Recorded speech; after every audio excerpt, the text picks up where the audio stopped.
Chapter 3, to be. Free to be what? Free to be from Belonging Again II.1 by O.G.Rose. You can find the book on Amazon. I will list it in the description. I highly recommend all of O.G.Rose's work. Belonging Again 1 and 2, Under the Wing, short stories, thoughts. It's all amazing. But let's get to it. We must unplan our lives. To avoid affliction, we see a need for us to be subjects who can handle, give attention to, and face lack, that which we must then absolutely choose to be apophatic or mere nothing, which will eventually bring us to the work of Stanley Rosen. But we cannot plan for lack, only be prepared for it. And this is for me to be different kinds of subjects than the kinds of subjects who we have been for most of history. This is for us to move from the neurotypical to the neurodiverse, per se, which is for us to move from AA to AB, discourse to rhetoric. It is for us to become children.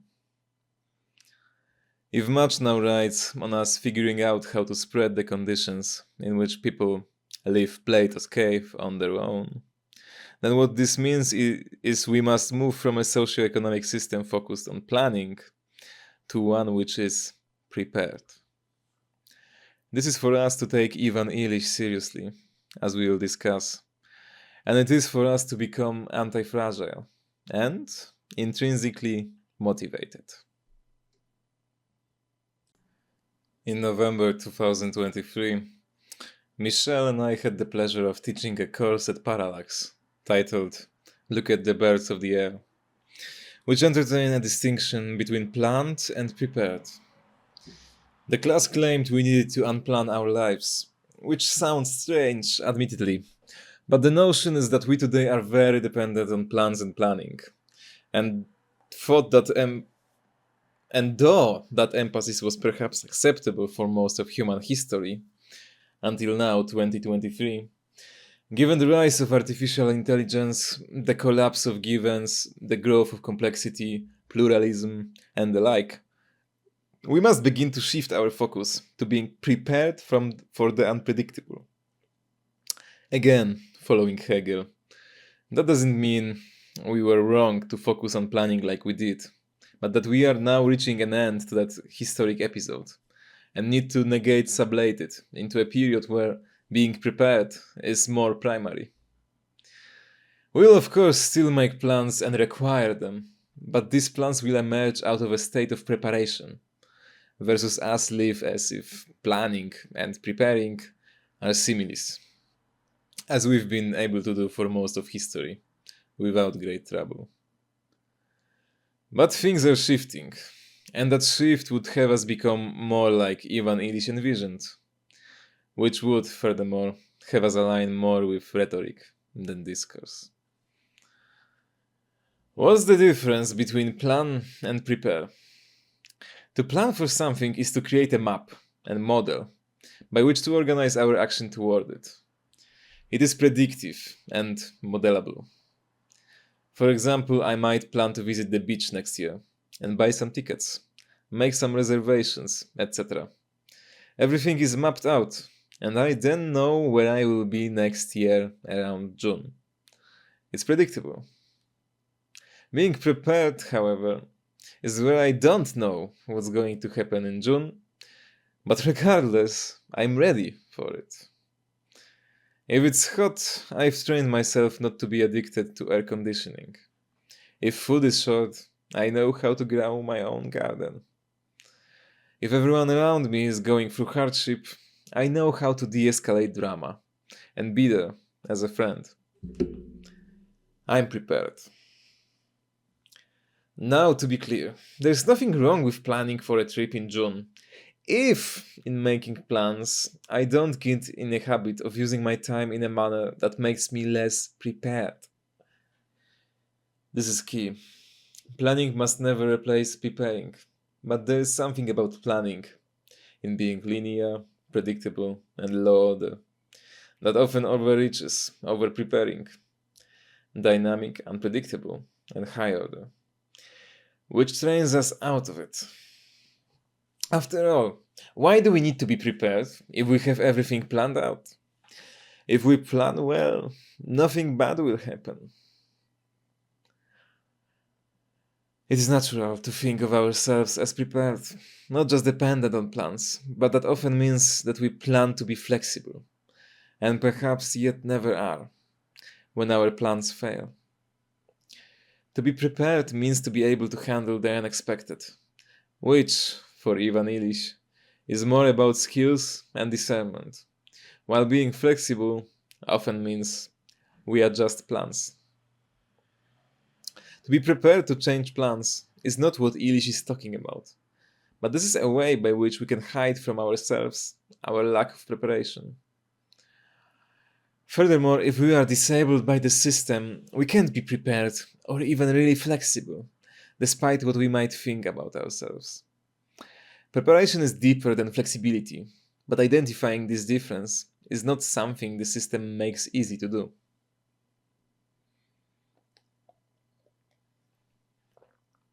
Another factor which might contribute to the mistake of planning at the expense of preparing is the association. Another factor which might contribute to the mistake of planning at the expense of preparing is the association of the quantifiable with more real, which is to say that a plan is more quantifiable than preparation, and hence can come to be seen as more real, while preparing for something can be seen as irrational, paranoid, and unreal. This topic will be expanded on when we discuss the right to useful unemployment by Illich. But the point is that if we can't make money doing it, or show our plan for it, it's often seen as fake, unreal, flaky, and unreliable. The society doesn't tend to care what we've prepared for, only what we've planned for. And to its defense, there is a good reason society is like this. For decades, and even centuries, society has been able to conflate plan and prepare without much consequence. But times have changed, and will continue to change as complexity intensifies, and the future becomes more foreign and alien. Increasingly, all we might be able to do is prepare for the future, not so much plan for it. If we plan for it, we will likely plan to be wrong. Unfortunately, plans can bring with them a kind of Stockholm syndrome, where we refuse to acknowledge they were wrong. Nobody wants to be wrong, after all. And so we might keep trying to make them work, then try again, making little progress in the name of progress. Anti-Fragile by Nassim Taleb is a book about preparation over planning. And a way to think about the distinction is the idea that we can't plan for when a rock is going to hit a window. It could happen today, tomorrow, a year from now, or never. However, we can design the window so that it can withstand being hit by a rock, regardless when that might happen. And this would be for us to prepare the window. Similarly, we can't plan for what occurs as we approach the technological singularity, as Cadell discusses, episode 60. But we can work to be prepared for it. But doing so will require us to work ourselves out of habits we've been trained into by school, the economy, and the system in general.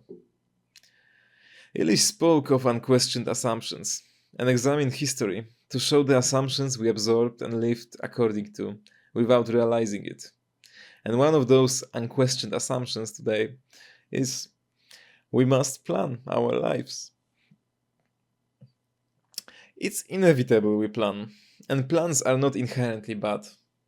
But after years of being habituated by the system, discourse, it's far more likely we need to unplan our lives in order to bring it into a proper dialectic with preparation, thus benefiting rhetoric. At this point in history, it's more likely we plan to be dragged out of Plato's cave. But now something unexpected could occur, mainly that nobody comes. And so we might wait for our plan to come to fruition for a very long time. Cadellast has made the point that the dream of the scientific universe, seen in thinkers like Newton, was that we would be able to predict the universe, like a fine-tuned clock. And to the degree an idea was predictable, was to the degree it was scientific, and hence most actual. But we have found that as we move from physics to chemistry to biology to mind, that the world becomes more unpredictable, which is to say, unpredictability rises with complexity.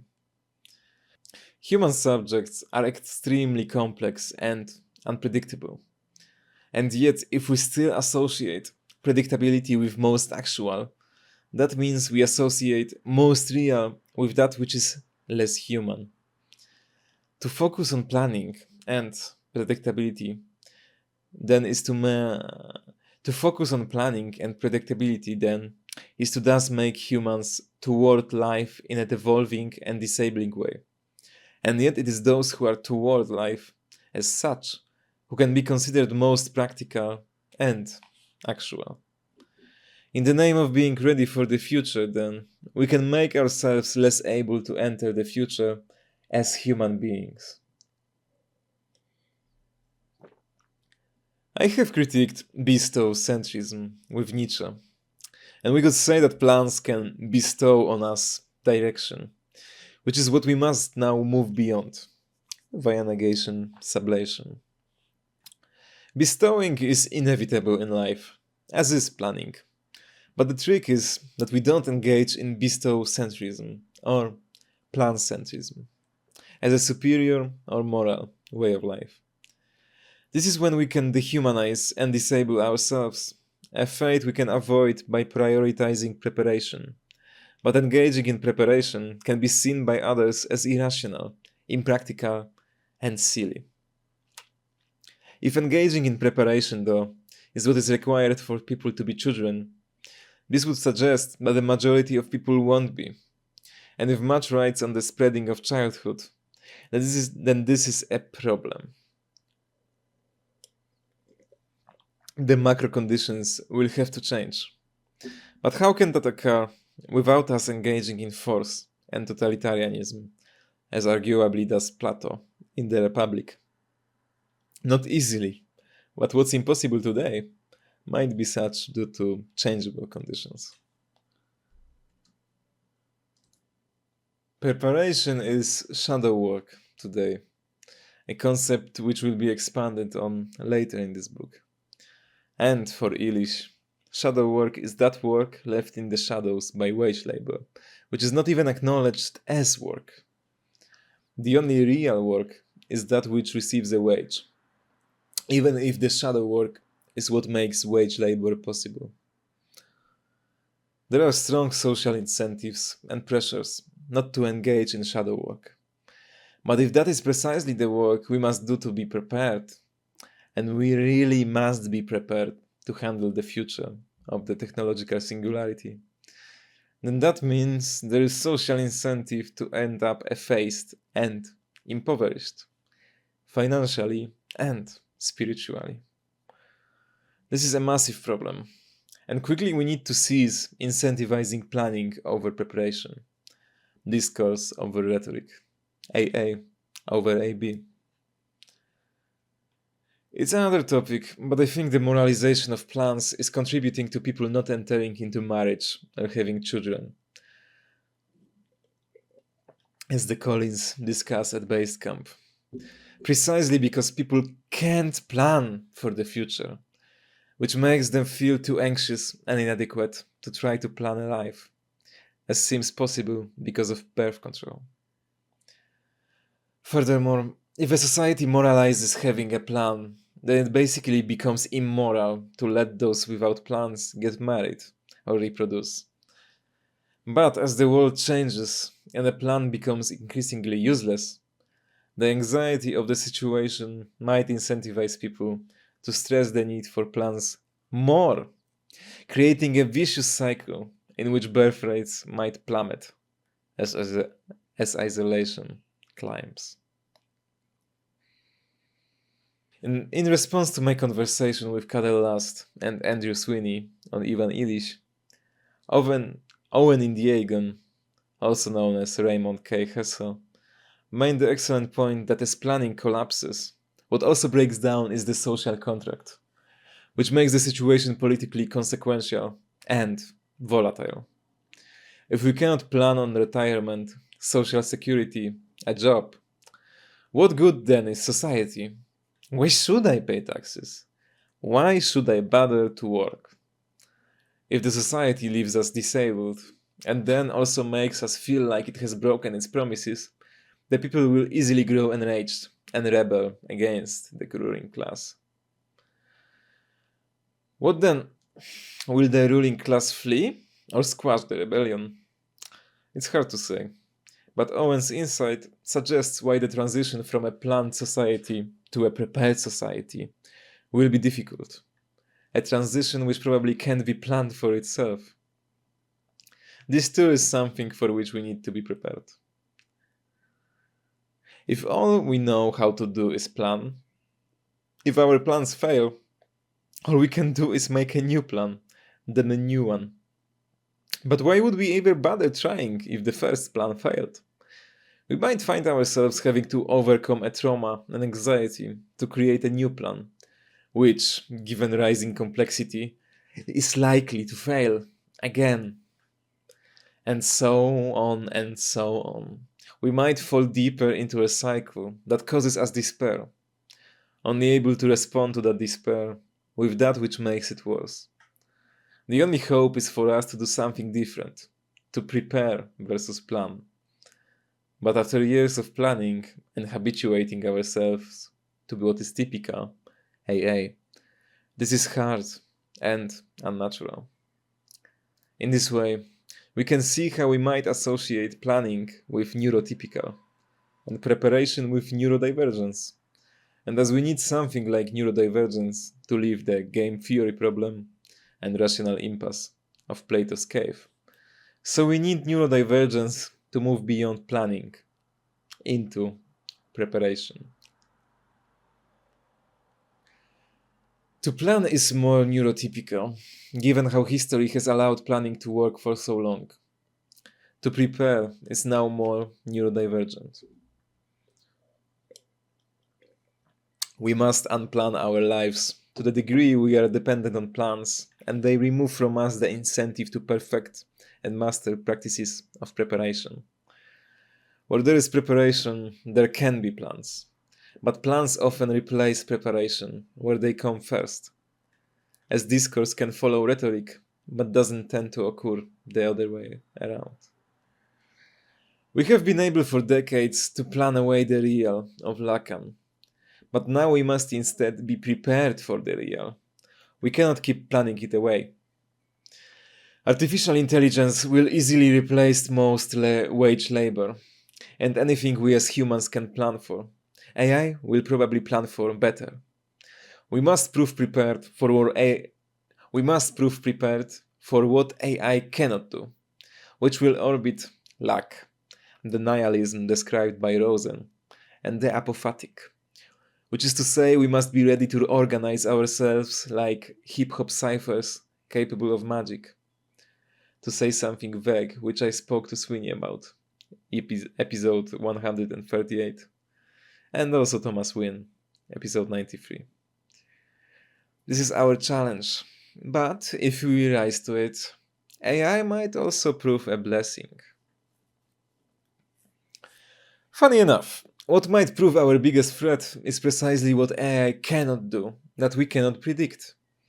Precisely because AI will have easily trained us out of habits of being prepared, in being so long habituated to AI solving all our problems. In this way, it might not be AI that directly proves our undoing, but the reality that AI has undone our humanity and made us unprepared for what AI cannot do, which we cannot predict. And what is that AI won't do? Well, AI cannot, for one, actually give us a final singularity that we may be seeking. For we might be subconsciously seeking to overcome lack, which might be a problematic dream to return to the womb, or return to Eden. This is the self-effacing dream, which we seem bound by affliction toward, and is a dream that rationality seems incapable of saving us from, stuck in a Nash equilibrium. In fact, all rationality seems to be in the business of is accelerating us deeper into the mistake. What we need is mental divergence and childhood. For this would enable us to think what rationality would never have us think. The difference between technological singularity, AA, and technological harmony, AB.